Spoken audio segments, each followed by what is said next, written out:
temperatura de color más común realmente en una vela es de 1500 Kelvin.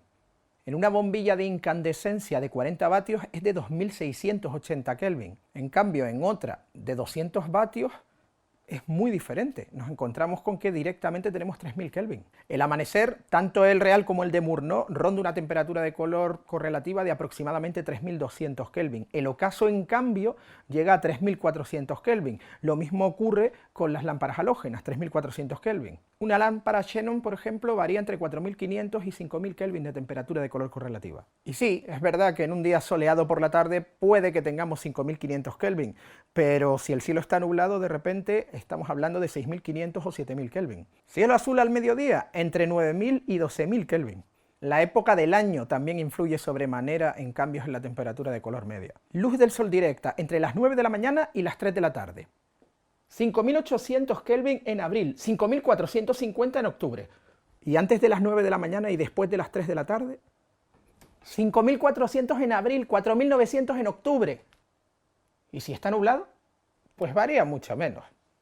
6700 en abril, 6750 en octubre. Y si hay neblina, 7500 Kelvin en abril y 8400 en octubre. Ciñéndonos únicamente a Europa Central. La cercanía al Ecuador también modifica totalmente los resultados. Se da por hecho que los cambios de altitud afectan a la temperatura de color. Y así es. En cambio, no se tiene en cuenta que la polución atmosférica también contribuye muchísimo a variaciones en la CST. Esta es una de las múltiples automatizaciones que hace el cerebro humano para garantizar la supervivencia de la especie. Imaginad que fuéramos a cruzar la calle mientras vemos como todo cambia constantemente de color. Muy bonito, no duraríamos mucho, ¿verdad? En cambio, los sensores de cámara no hacen esto. La reacción del silicio de las capas del sensor a las temperaturas de color variables es fundamental para el filtrado con la máscara Bayer RGB. Y cómo no, por regla general existen ciertos sensores de cámara que son más tolerantes ante estas pequeñas modificaciones, pero eso tiene un coste. Estamos hablando de que normalmente las mayores tolerancias las encontramos en las cámaras de gama más alta, mucho más alta. Pero antes de que nos tiremos de los pelos vamos a considerar otra cosa. Claro, si las fuentes de luz natural varían constantemente, imaginaos las fuentes de luz artificial que ha creado el hombre. En realidad, ahora somos mucho más tiquismiquis con la precisión de la temperatura de color porque podemos permitírnoslo. Pero lo cierto es que todas las fuentes de iluminación que se han utilizado a lo largo de la historia han tenido variaciones constantes en la temperatura y algunas mucho más salvajes de lo que podamos creer. Las pruebas de que esta precisión de color de las fuentes artificiales nunca ha sido absoluta las tenemos por todos lados. Las fuentes de incandescencia, por ejemplo, en un plató, especialmente en platós de televisión, pues varía completamente la temperatura de color. Combinadas en el mismo trus, por ejemplo, hay veces fuentes que están a 2800 Kelvin, otras a 3200 y otras a 3400. Por regla general, ninguna está a 3200. ¿Por qué? Porque hace ya bastantes años los señores de Osram, que es la marca de lámparas primordial en el mundo, una de las más importantes, decidieron publicar un hallazgo que cambió completamente la manera en que se configuraban los platos de televisión. Pues bien, este hallazgo consistía simplemente en descubrir y revelar que si se bajaba aproximadamente un 20% la temperatura de color de la lámpara porque se bajaba el voltaje, aproximadamente duraban 4 veces más. Este descubrimiento hizo que todo el universo, en todos los platos de televisión de todo el mundo, decidiera hacer esa bajada de intensidad del 20%, porque 4 veces más, cuando compras tantísimo material, es muy importante. Pues bien, id a cualquier plató de televisión y medidlo. El 90%, 2800, 2900 Kelvin, así que con alegría, ¿eh? Y ya digo, en algunas ocasiones 3400 de una manera muy simple.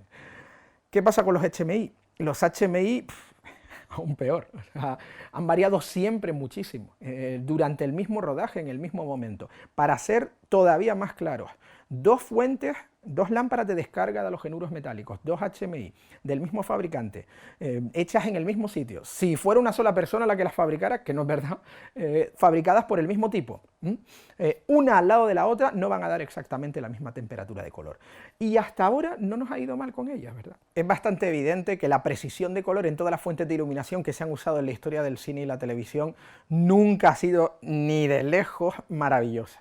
Por ejemplo, pues las fuentes de incandescencia que hay en platos especialmente de televisión.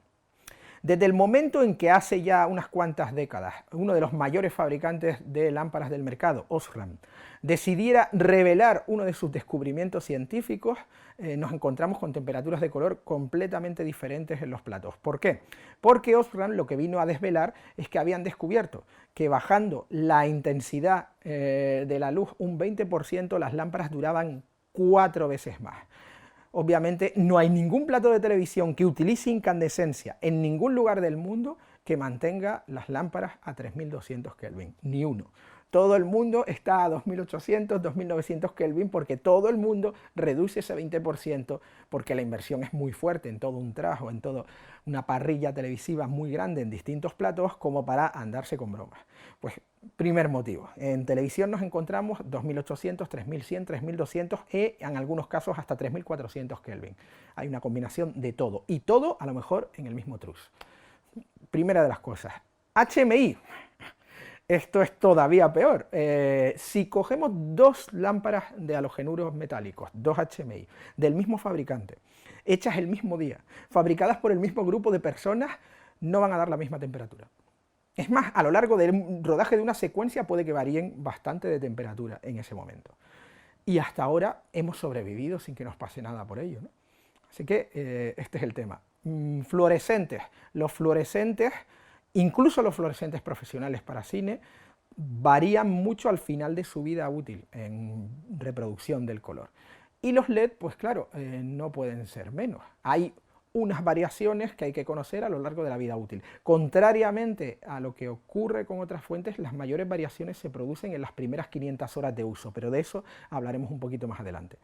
Pero al final, en resumidas cuentas, la temperatura de color es solo la mitad de la historia, porque responde nada más a uno de los dos ejes en los que medimos el color de una fuente.